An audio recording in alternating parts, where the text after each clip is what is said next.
जय हिंद दोस्तों, स्वागत है आप लोगों का हमारे चैनल स्टडी पॉइंट में। देखिए, हम लोग मुग़ल काल के बारे में पढ़ रहे थे, ठीक है, जिसमें हम लोगों ने डिटेल में बाबर से लेकर औरंगजेब तक के बारे में पढ़ा। आज हम लोग उत्तर मुग़ल काल के बारे में पढ़ेंगे और मतलब ये पढ़ेंगे कि कैसे मुग़लों का पूर्ण रूप से पतन हो गया और अंग्रेज़ों का शासन हो गया बाद में, ठीक है। तो अगर इससे पहले के वीडियो आप लोगों ने नहीं देखे हैं तो वो पहले मेरी रिक्वेस्ट है कि वो पहले ज़रूर देखें, ताकि उत्तर मुग़ल काल को समझने में आप लोगों को कोई भी दिक्कत ना आए, ठीक है। देखिए, इसमें उत्तर मुग़ल काल, हम लोग इस वीडियो में उत्तर मुग़ल काल और मुग़लों के प्रशासन के बारे में पढ़ेंगे। इसके बाद एक वीडियो और बनेगा और पूरा मुग़ल काल ख़त्म हो जाएगा, ठीक है। उस वीडियो में हम लोग जैसे मुग़ल की अर्थव्यवस्था क्या थी, मुग़ल साम्राज्य में चित्रकार कौन कौन से थे, उनकी रचनाएँ प्रमुख क्या मतलब रचनाएँ क्या थी, उस समय के स्थापत्य क्या क्या थे, तो इसके बारे में एक वीडियो और बनेगा और मुग़ल काल पूरा समाप्त हो जाएगा, ठीक है। तो इसमें देखिए, ध्यान से देखना, विस्तार से पूरा वीडियो में कवर किया गया है। तो इसमें हम लोग उत्तर मुग़ल काल पढ़ेंगे। देखिए, जब औरंग सॉरी देखिए, जब औरंगजेब की मृत्यु हुई जब 1707 ईस्वी में, तो उस टाइम हुआ क्या कि उसके औरंगजेब के पश्चात अयोग्य शासक और उन शासकों की कमज़ोर प्रशासनिक नीतियों ने और जो राजनीतिक परिस्थितियाँ थी, उसने मुग़ल काल को धीरे धीरे कमज़ोर ही किया और एक बार भी मुग़ल काल को उन्होंने उत्थान नहीं किया। तो इससे हुआ क्या, मुग़ल साम्राज्य धीरे धीरे कमज़ोर होता ही चला गया, ठीक है। अब हम लोग देख लेते हैं कि राजनीतिक परिदृश्य क्या थे। देखो, उस टाइम जो राजनीतिक परिदृश्य में ईरानी दल, तुरानी दल और सैयद बंधु, इन सब का बहुत दखल होने लगा था मुग़ल साम्राज्य में, ठीक है। और इसी टाइम बहुत सारे गुट भी बनने लगे थे। यह भी एक प्रमुख कारण था मुग़लों का पतन होने का। तो सबसे पहले हम यहाँ पर उत्तर मुग़ल काल के बारे में देखेंगे। तो इसमें सबसे पहले हम लोग देख लेते हैं कि औरंगजेब के जो 3 प्रमुख पुत्र थे, उनमें एक है मुअज्जम, दूसरे मोहम्मद आजम, तीसरे मोहम्मद कामबख्श। तो देखो, जब औरंगजेब की मृत्यु हुई तो इन्हीं तीनों में उत्तराधिकार को लेकर युद्ध छिड़ गया, जिसमें मुअज्जम को मतलब यह उत्तराधिकार का युद्ध जीतने में सफलता प्राप्त हुई और मुअज्जम ही बहादुर शाह प्रथम की उपाधि के साथ मुग़ल साम्राज्य की गद्दी पर बैठा, ठीक है। देखो, जब औरंगजेब के काल में ये तीनों पुत्र इनके कहीं ना कहीं सूबेदार के पद पर नियुक्त थे। इसमें से देख लेते हैं कौन कौन। जो मुअज्जम थे उसको काबुल का सूबेदार ही नियुक्त की गई थी, मोहम्मद आजम गुजरात का सूबेदार था और मोहम्मद कामबख्श बीजापुर का सूबेदार था, ठीक है। अब बहादुर शाह प्रथम जो थे, ठीक है, इसका शासनकाल 1707 ईस्वी से लेकर 1712 ईस्वी तक रहा, ठीक है। तो कहा जाता है कि जब इनके शासनकाल था तो जो सिखों के गुरु थे, सिखों के 10वें गुरु जो गुरु गोविंद सिंह थे, उसके बाद तो सिखों में कोई गुरु की पदवी ही नहीं रही। तो उसके बाद सिखों का जो लीडर था वो बंदा बहादुर था, ठीक है। तो बंदा बहादुर से ही युद्ध करते हुए बहादुर शाह की मृत्यु हो गई थी।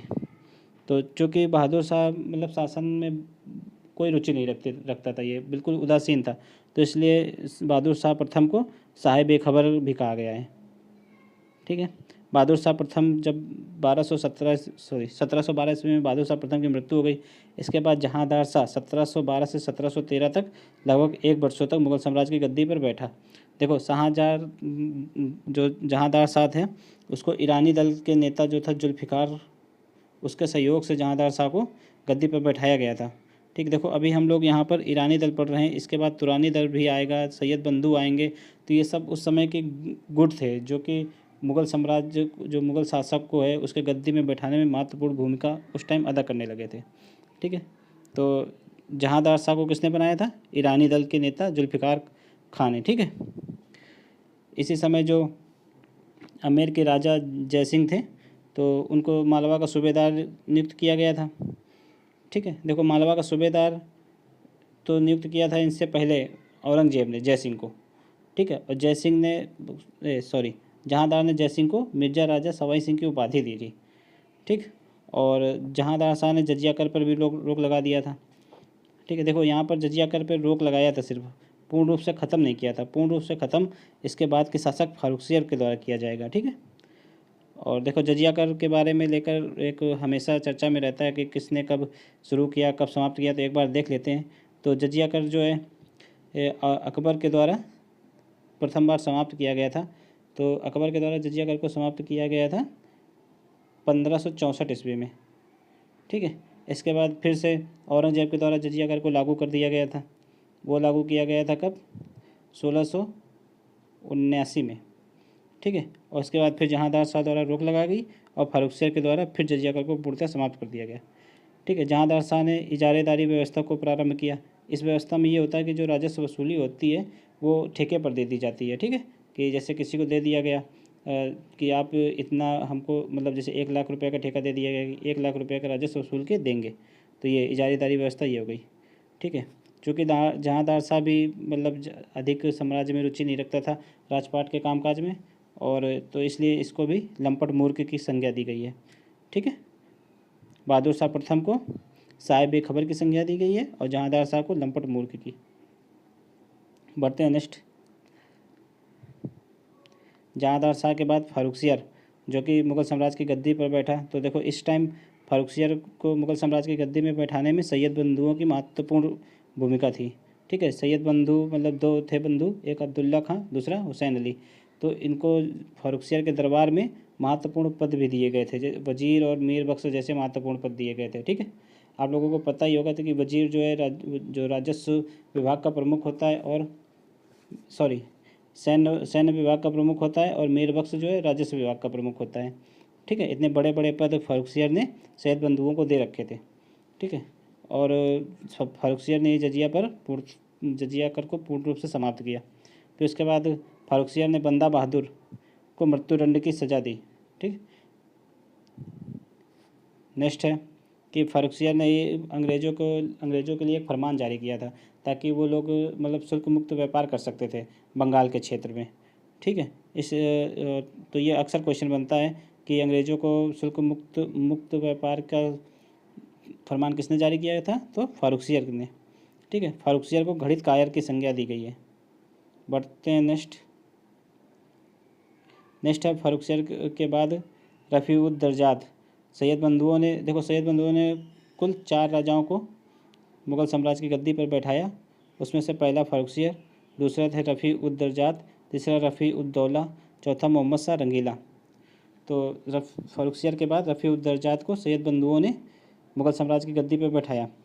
तो चूँकि ये बहुत अधिक बीमार रहता था इसलिए ये ज़्यादा समय तक जीवित न रहा और इसकी मृत्यु हो गई। उसके बाद रफ़ी-उद-दौला को बैठाया। रफ़ी-उद-दौला भी बहुत मतलब अफ़ीम का आदी था, तो अत्यधिक अफ़ीम का सेवन करने के कारण रफ़ी-उद-दौला की भी जल्दी ही मृत्यु हो गई। तो उसके बाद सैयद बंधुओं ने मोहम्मद शाह रंगीला को बैठाया।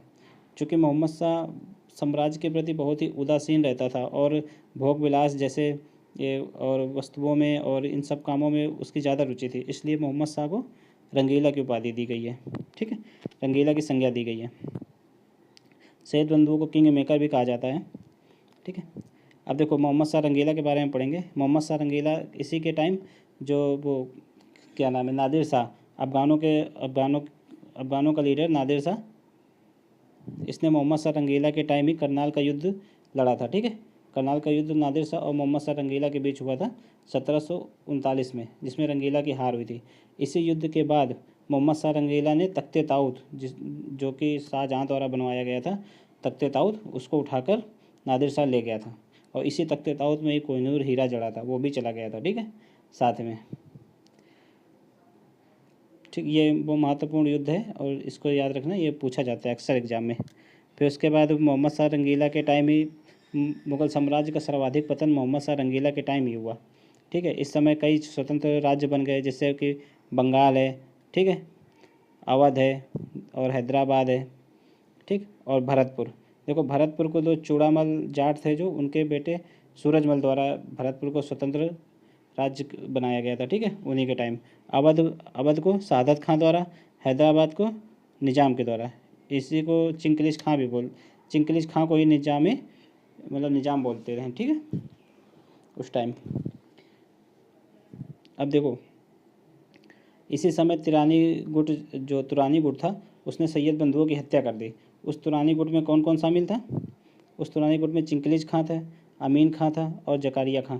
तो अब जब आगे मुग़ल साम्राज्य का कोई भी मतलब शासक बनेगा तो उसमें तुरानी गुट की महत्वपूर्ण भूमिका थी, क्योंकि सैयद बंधुओं की अब मृत्यु हो चुकी।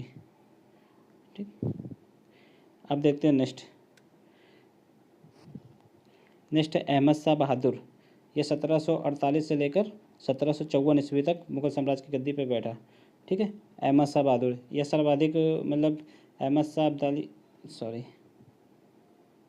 अहमद शाह अब्दाली जो कि एक अफ़गानी था, इसके सर्वाधिक आक्रमण अहमद शाह बहादुर के शासनकाल में ही हुए। ठीक है। और जावेद खां को इसने नायाब बहादुर की उपाधि दी थी। ठीक है। अहमद शाह बहादुर के बाद आलमगीर सेकंड मुगल साम्राज्य की गद्दी पर बैठा 1754 से लेकर 1758। इसी के शासनकाल में प्लासी का युद्ध हुआ था 1757 ईस्वी में। ठीक है। आलमगीर सेकंड के बाद शाह आलम द्वितीय बैठा गद्दी पर, वो 1759 से लेकर 1806 ईस्वी तक मुगल साम्राज्य की गद्दी पर बैठा। ठीक है। इसका देखो टाइम पीरियड तो बहुत था, मगर इसने भी कोई खास उपलब्धि हासिल नहीं की। ठीक है। और बक्सर का युद्ध जो कि महत्वपूर्ण युद्ध है, इसमें भी जो बंगाल, बिहार और उड़ीसा की जो दीवानी थी, वो जो राजस्व वसूल का अधिकार था, वो मुगलों से छीनकर अंग्रेजों के पास चला गया था। ठीक है। बक्सर के युद्ध के पश्चात ही, चूँकि बक्सर के युद्ध के पश्चात इलाहाबाद की संधि हुई थी उसमें, तो इलाहाबाद की संधि के पश्चात शाह आलम द्वितीय को जो है पेंशन भोगी बना दिया अंग्रेज़ों ने। ठीक है। इनको इसके बदले में मतलब देखो, इलाहाबाद की जो संधि हुई उसमें दो प्रमुख हैं, अवध के साथ संधि हुई और मुगल साम्राज्य के साथ।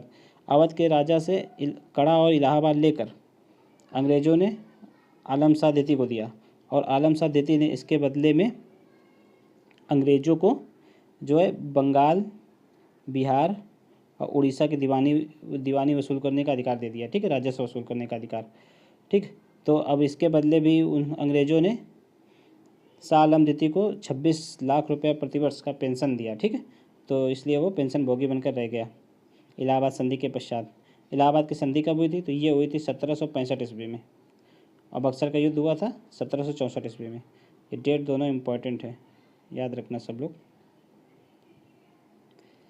उसके बाद नेक्स्ट है शाह आलम द्वितीय के बाद अकबर द्वितीय। ठीक है। अकबर द्वितीय तो इसने जब ये अकबर द्वितीय का शासनकाल चल रहा था, तो कहा जाता है कि मुगल साम्राज्य मात्र लाल किले तक ही सिमट कर रह गया था। ठीक है। और अंग्रेज़ों के संरक्षण में बनने वाला प्रथम मुगल शासक अकबर द्वितीय ही था। ठीक। यहाँ पे ये याद रखना कि अकबर द्वितीय ने ही राजा राम मोहन राय को राजा की उपाधि दी थी। ठीक है। राजा राम मोहन राय वही जिन्होंने आगे चलकर मतलब ब्रह्म समाज की स्थापना की थी 1828 ईस्वी में। ठीक है। नेक्स्ट है अकबर द्वितीय के बाद बहादुर शाह द्वितीय। बहादुर शाह द्वितीय देखो 1837 ईस्वी से लेकर 1857 ईस्वी तक मुगल साम्राज्य की गद्दी पर बैठा, और यही मुगल साम्राज्य का अंतिम शासक भी था। बहादुर शाह द्वितीय को भी अब जो है जफ़र की संज्ञा दी गई थी। ठीक है। अब जो बहादुर शाह द्वितीय था वो जफ़र उपनाम से शायरियाँ लिखा करता था, इसलिए उसको बहादुर शाह जफ़र भी बुलाते हैं लोग। ठीक है। और बहादुर शाह जफ़र को ही अंग्रेज़ों ने रंगून निर्वासित करके उनको भी पेंशन भोगी बना दिया था। अंत में वहीं पर 1862 ईस्वी में बहादुर शाह जफ़र की मृत्यु हो गई, और इस प्रकार मुगलिया सल्तनत का अंत हो गया। ठीक है। तो ये हम लोग पूरा मुगल काल बाबर से लेकर यहाँ बहादुर शाह जफ़र तक पूरा कवर कर चुके हैं। अगर आप लोगों ने वीडियो नहीं देखा है डिटेल में, इसी तरह के सारे वीडियो कवर किए गए हैं, तो आप उन वीडियो में आप लोग देख सकते हैं। ठीक है। अब हम लोग मुग़ल साम्राज्य के बारे में थोड़ा पढ़ लेते हैं कि उसकी प्रशासनिक नीतियाँ कैसी थी मुग़ल साम्राज्य की। तो देखो, मुग़ल साम्राज्य, ये चार्ट बहुत ही ध्यान से पढ़ना, इसमें हम कंपैरेटिव बताएंगे, और चूँकि इसमें छोटा छोटा लिखा है इसलिए आप लोग बहुत ही ध्यान से देखना। ठीक। मुग़ल साम्राज्य का प्रशासन देखो, मुग़लों का प्रशासन जो है मुख्यतः 5 भागों में विभक्त था। एक होता था केंद्रीय प्रशासन, एक होता था प्रांतीय स्तर पर, एक होता था जिले स्तर पर, चौथा होता था परगना के स्तर पर, और 5वां ग्राम के स्तर पर। ठीक है। तो केंद्रीय स्तर पर जो सर्वोच्च पद था उसे वकील ए मुतलक कहते थे। ठीक है। वकील ए मुतलक, इसको शॉर्टकट में वकील भी बोलते थे। ठीक है। और फिर उसके बाद दीवाने वजारत कुल, इसको अकबर ने इस पद को बनाया था। ठीक है। वो सर्वोच्च पद होने लगा, यह जो कि राजस्व और वित्तीय मामलों का सर्वोच्च पद होता था। ठीक है। उसके बाद दीवाने वजीर और दीवान मीर बख्शी, ये केंद्रीय प्रशासन के मतलब प्रमुख अधिकारी होते थे। दीवाने वजीर जो है जो सैनिक मामलों का प्रमुख होता था ये, और मीर बख्शी जो है वहाँ जितनी भी वो राजस्व मामले थे, ठीक है, उनका प्रमुख मीर बख्शी होता था। मीर बख्शी नामक पद को अकबर के द्वारा शुरू किया गया था। ठीक है। उसके बाद जो न्याय विभाग है उसका प्रधान काजी होता था। ठीक। उसके बाद मुहत्सिब है जो नामक अधिकारी होता था, वो जो प्रजा में प्रशासनिक आचार संहिता या कहें कि प्रजा के चारित्रिक गुणों की निगरानी करता था। ठीक है। मुहत्सिब नामक पद इसको औरंगजेब ने बनाया था। ठीक है। एक अधिकारी होता था सद्र उस सद्र नाम का, यह एक धार्मिक मामलों का अधिकारी होता था। ठीक है। ये हो गया मुगलों का केंद्रीय प्रशासन। अब मुगलों के प्रांतीय प्रशासन के बारे में देख लेते हैं। मुगलों का प्रांत जो है वो भी कई सूबों में बटा था। जैसे मुगलों एक प्रांत हो गया, ये भी कई सूबों में बटा था। ठीक है। इस सूबे का प्रमुख, प्रत्येक सूबे का प्रमुख एक सूबेदार होता था, और प्रत्येक सूबे के अंदर मतलब प्रत्येक सूबे में के अंदर जो किले होते थे या फिर जो भी कुछ सामग्री होती थी उनकी आंतरिक सुरक्षा की देखरेख के लिए एक अधिकारी यहीं पर होता था, उसको कोतवाल बोलते थे। ठीक है। प्रांत सूबों में बटा था, और सूबों में ही ये कोतवाल और सूबेदार नामक अधिकारी होते थे। ठीक है। देखो, अकबर के टाइम सूबों की संख्या 15 थी, उसके बाद शाहजहाँ के टाइम सूबों की संख्या बढ़कर 18 हो गई, और औरंगजेब के टाइम 20 हो गई। तो ये तीनों संख्या याद करना, अगर कभी आए तो सही कर लेना। ठीक है, गलत ना हो ताकि। उसके बाद जिला जो है उसके बाद जिले स्तर पर का प्रशासन देख लीजिए। जिला स्तर पर फौजदार नामक प्रमुख अधिकारी होता था। ठीक है। जिले स्तर का सबसे बड़ा अधिकारी तो उसको फौजदार ही बोलते थे। ठीक है। और एक प्रमुख अधिकारी और होता था जिसे अमल गुजार बोलते थे, या मालगुजारी को एकत्र करता था। इसका काम एक ही था, सिर्फ मालगुजारी एकत्र करना। ठीक है। उसके बाद परगना के स्तर पर देख लीजिए। परगना के स्तर पर जो प्रमुख होता था वो सिकदार होता था, और उसके बाद कानूनगो नामक एक अधिकारी होता था जो पटवारियों का अफसर होता था। ठीक है।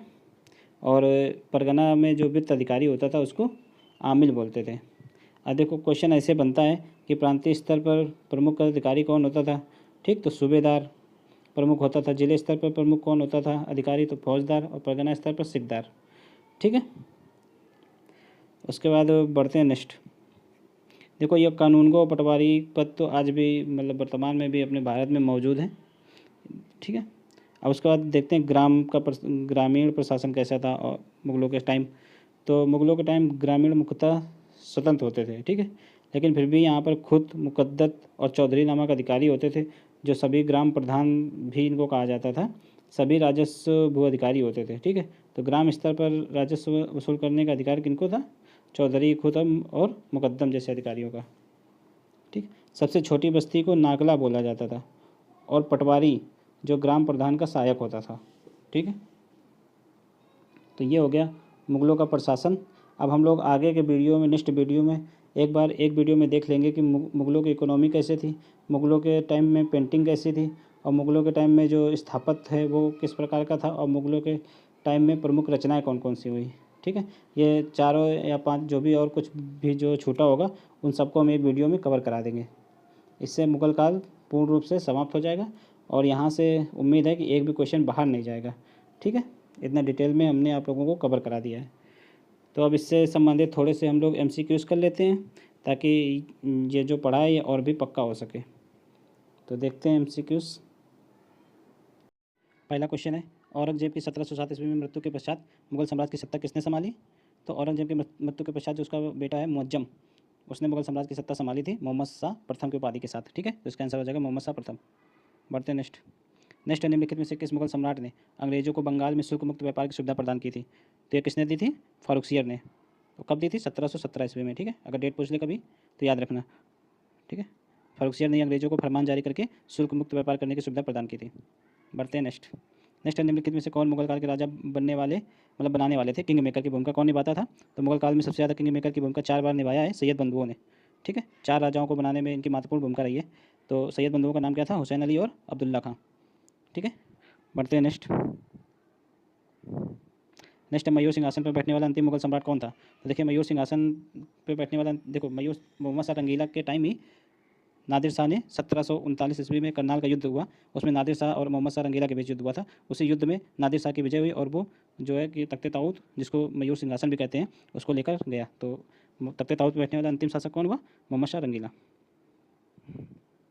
नादिर शाह के आक्रमण के समय मुगल शासक कौन था? तो मोहम्मद शाह रंगीला। ठीक है। आक्रमण कब हुआ था? 1739 ईस्वी में, करनाल का युद्ध उसको बोलते हैं। ठीक है। बढ़ते हैं नेक्स्ट। किसके शासनकाल में हिजड़ों एवं महिलाओं के एक वर्ग का प्रभुत्व था?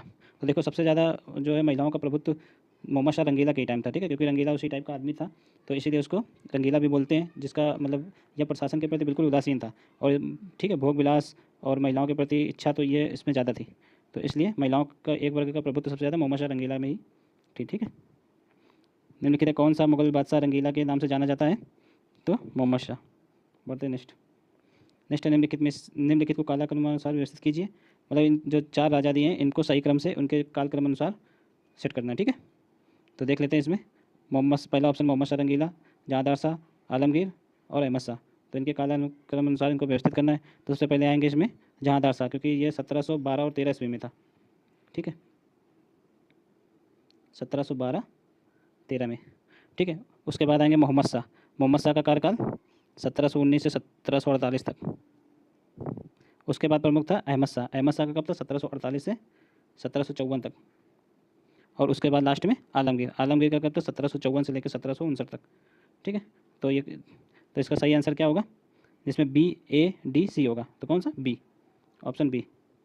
बढ़ते नेक्स्ट। नेक्स्ट निम्नलिखित में से किस मुगल बादशाह को वजीर गाजी उद्दीन ने दिल्ली में दाखिल नहीं होने दिया था? देखो इसका आंसर होगा शाह आलम द्वितीय, ठीक है। शाह आलम द्वितीय उस टाइम मतलब जब वहाँ पर थे तो इलाहाबाद में थे ये शाह आलम द्वितीय, तो उस टाइम इनको दिल्ली में वजीर गाजी उद्दीन ने दाखिल नहीं होने दिया था। फिर उसके बाद शाह आलम द्वितीय जो मराठाओं के सहयोग से दिल्ली की सत्ता पर ये बैठे थे। बढ़ते हैं नेक्स्ट। नेक्स्ट है भारत का आखिरी मुगल सम्राट कौन था? तो बहादुर शाह जफर, ठीक है। बढ़ते हैं नेक्स्ट। नेक्स्ट निम्नलिखित में से कौन अवध का प्रथम नवाब था? तो अवध का प्रथम नवाब कौन था? सादत खां, ठीक है। इसी ने मोहम्मद शाह रंगीला के टाइम अवध को स्वतंत्र राज्य के रूप में विकसित किया था, ठीक है। और उसके बाद देखिए सुजाउद्दौला कब थे? जब उसका बक्सर का युद्ध हुआ, ठीक है, 1764 में। अवध के नवाब सिराजुद्दौला थे। बढ़ते हैं नेक्स्ट। निम्नलिखित में से कौन हैदराबाद के स्वतंत्र राज्य का संस्थापक था? तो निजाम उल मुल्क था, ठीक है। निजाम उल मुल्क को ही चिंकलिश खां कहते हैं। बढ़ते हैं नेक्स्ट। नेक्स्ट निम्नलिखित में से किसी दिल्ली में खगोलीय वेधशाला, जिसे जंतर मंतर भी कहते हैं, बनवाई थी? तो देखो जंतर मंतर जो है 5 जगह पर है, जिसको राजा जयसिंह द्वितीय द्वारा बनवाया गया है, ठीक है। पाँचों जगहों को एक बार देख लेते हैं। पहला है दिल्ली, दूसरा है उज्जैन, तीसरा है मथुरा, चौथा है बनारस, पाँचवा जयपुर, ठीक है। दिल्ली, उज्जैन, मथुरा, बनारस, जयपुर। तो इन पाँचों को याद रखना, क्वेश्चन कहीं से भी बन सकता है। बढ़ते हैं नेक्स्ट। नेक्स्ट है 1773 ईस्वी में जिज मोहम्मद शाही पुस्तक जो नक्षत्र संबंधी ज्ञान से संबंधित है, इसके लेखक कौन है? तो जिज मोहम्मद शाही पुस्तक की रचना सवाई राजा जयसिंह द्वारा की गई थी, ठीक है।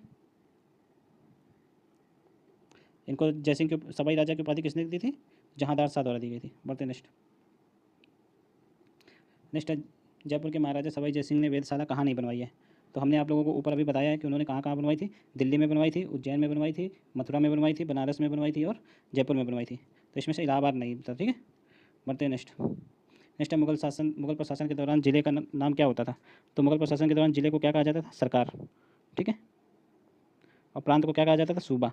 प्रांत जो है सूबा जो है बहुत सारे सरकारों में व्यक्त था, मतलब प्रांत बहुत सारे जिलों में व्यक्त होता था, और जिला पुनः परगना में व्यक्त होता था, ठीक है। और परगना पुनः ग्राम में व्यक्त होता था, ठीक है। और इससे ऊपर क्या था? केंद्रीय प्रशासन। बढ़ते नेक्स्ट। नेक्स्ट है मुगल काल में सेना का प्रधान निम्नलिखित में से कौन कौन हुआ करता था? तो मुगल काल में सेना का सर्वोच्च अधिकारी जो है मीर बख्शी होता था, ठीक है, मीर बख्शी। और वजीर ये राजस्व विभाग का प्रमुख होता था। बढ़ते नेक्स्ट। नेक्स्ट है मुगल शासन में मीर बख्शी का कर्तव्य क्या होता था? तो इसका आंसर क्या हो जाएगा? चारों ऑप्शन आप लोग पढ़ लीजिए, अगर जल्दी जल्दी नहीं पढ़ पाए तो पॉज करके पढ़ लिया करिए, ठीक है। तो इसका आंसर होगा डी, भू राजस्व अधिकारियों का पर्यवेक्षण करता था, ठीक है, वजीर। बढ़ते नेक्स्ट। नेक्स्ट निम्नलिखित में से किसे मुगल सेना के चिकित्सक के रूप में नियुक्त किया गया था? तो मुगल सेना का चिकित्सक कौन था? मनुची, ठीक है। देखो मुगल सेना का चिकित्सक भी था और ये मुगल दरबार में इतिहासकार भी रहा था, ठीक है, मनुची। औरंगजेब के टाइम में था मनुची ने ही लिखा है कि राजा राम जाट ने जो है अकबर की जो सिकंदरा स्थित मकबरा है उसमें तोड़ की थी, ठीक है, ये मनुची के द्वारा ही लिखा गया है। बढ़ते नेक्स्ट। नेक्स्ट है मुगल प्रशासन में महोत्सिब क्या था? तो महोत्सिब नामक अधिकारी, इसकी देखो नियुक्ति किसने की थी? औरंगजेब के टाइम। तो ये लोक आचरण का अधिकारी था महोत्सिब। बढ़ते नेक्स्ट है अकबर के शासनकाल में दक्कन की नई पद्धतियों में से कौन भू राजस्व वसूली में प्रचलित आधार था? देखो अकबर के शासनकाल में भू राजस्व जो वसूली का प्रमुख जो सबसे जो प्रमुख पद्धति थी उसको बोलते थे आईने दसाला, जिसको टोडरमल द्वारा विकसित की गई थी। मगर जो दक्कन का क्षेत्र था उसमें अपवाद स्वरूप हलों की संख्या के आधार पर राजस्व की वसूली की जाती थी। ठीक है, बढ़ते नेक्स्ट। नेक्स्ट है मध्यकाल में बटाई शब्द का अर्थ क्या होता था। तो बटाई शब्द का क्या अर्थ होता था मध्यकाल में? लगान निर्धारण का तरीका होता था बटाई। ठीक है, बढ़ते नेक्स्ट। नेक्स्ट निम्नलिखित में से किस शासक ने शाहरुख नामक चांदी का सिक्का चलाया? तो शाहरुख नामक चांदी का सिक्का बाबर के द्वारा चलाया गया था। ठीक है, देखो शाहरुख जो है बाबर ने शाहरुख नाम का सिक्का क्यों चलाया, इसको समझ लेते हैं एक बार। जो बाबर है, बाबर का जो पिता की ओर से वंशज था वो तैमूर था। ठीक है, और जो शाहरुख नाम है ये तैमूर के ही एक बेटे का नाम शाहरुख हुआ करता था, इसलिए बाबर ने जो चांदी का सिक्का चलाया उसका नाम शाहरुख रखा था। बढ़ते हैं नेक्स्ट। ठीक है, मुगल शासन में तांबे का सिक्का क्या कहलाता था? तो मुगल शासन में तांबे के सिक्के को दाम कहा जाता था। ठीक है, और चांदी के सिक्के को रुपया कहा जाता था। देखो इन दोनों का अनुपात 1:40 का अनुपात होता था अकबर के टाइम, और 1:64 का अनुपात होता था शेरशाह सूरी के टाइम। ये दोनों याद रखना, क्वेश्चन बन सकता है। बढ़ते नेक्स्ट। नेक्स्ट निम्नलिखित राजाओं में से किसने राम सीता की आकृति और रामसीन देवनागरी लिपि से युक्त सिक्के चलाए? तो राम सीता की आकृति वाले सिक्के किसके द्वारा चलाए गए थे? अकबर के द्वारा। ये हमने अकबर जब आप लोगों को पढ़ाया था तो विस्तार से बताया था, तो अगर आप लोगों ने वीडियो नहीं देखा अकबर वाला तो जाकर देख लीजिए। नेक्स्ट है मुगल काल में मनसबदारी प्रथा विद्यमान थी, ये कथन है, कारण मनसबदारों का चयन योग्यता के आधार पर होता था। देखो मुगल काल में मनसबदारी प्रथा तो विद्यमान ही थी। मनसबदारी प्रथा को शुरू किसने किया था? तो अकबर ने। ठीक है, और यह योग्यता के आधार पर होती थी, ये भी बिल्कुल सही है, तो दोनों सही है। ठीक है, सॉरी ये सही है। बढ़ते नेक्स्ट।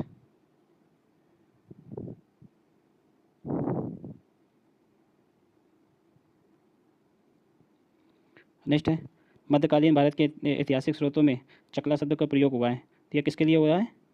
तो जो सूबा और परगना के बीच का जो क्षेत्र होता था उसको चकला कहा जाता था। ठीक है, यह सरकार के समान नहीं था, मतलब सरकार उस समय प्रांत उसको जिले को बोलते थे, पर ये सरकार के समान नहीं होता था। ठीक है, बढ़ते नेक्स्ट। मुगल प्रशासन में मदद ए माश इंगित करता है, तो ये किसको इंगित करता है? इसका आंसर हो जाएगा बी, विद्वानों को दी जाने वाली राजस्व मुक्त भूमि को। नेक्स्ट है मुगल सम्राट जिसने तंबाकू के प्रयोग को निषेध लगाया था, तो कौन था? वो जहांगीर था। ठीक है, बढ़ते नेक्स्ट। ये भी हमने जहांगीर की वीडियो में आप लोगों को विस्तार से बता रखा कि जहांगीर ने कौन कौन से महत्वपूर्ण कदम उठाए थे। अगर जहांगीर वाला वीडियो भी नहीं देखा है तो जाकर देख लीजिए, प्ले लिस्ट में होगा। नेक्स्ट मुगलकालीन भारत में राज्य की आय का प्रमुख स्रोत क्या है? तो भू राजस्व था। ठीक है, साम्राज्य कोई भी हो ज़्यादातर प्रमुख स्रोत उनका भू राजस्व ही होता है, इसलिए यहाँ भी भू राजस्व ही है। बढ़ते नेक्स्ट। ये हो गए इंपॉर्टेंट MCQ, अब आगे नहीं है। तो अगर आप लोगों को ये वीडियो पसंद आया है तो चैनल को सब्सक्राइब और लाइक जरूर करना, और अगर इसमें कोई भी कमी रह गई है या त्रुटि रह गई है या अगर कमी ना भी हो फिर भी आप लोग फीडबैक जरूर कमेंट के माध्यम से दीजिएगा, ताकि इससे हम आगे वीडियो की क्वालिटी को और इम्प्रूव कर सकें। धन्यवाद।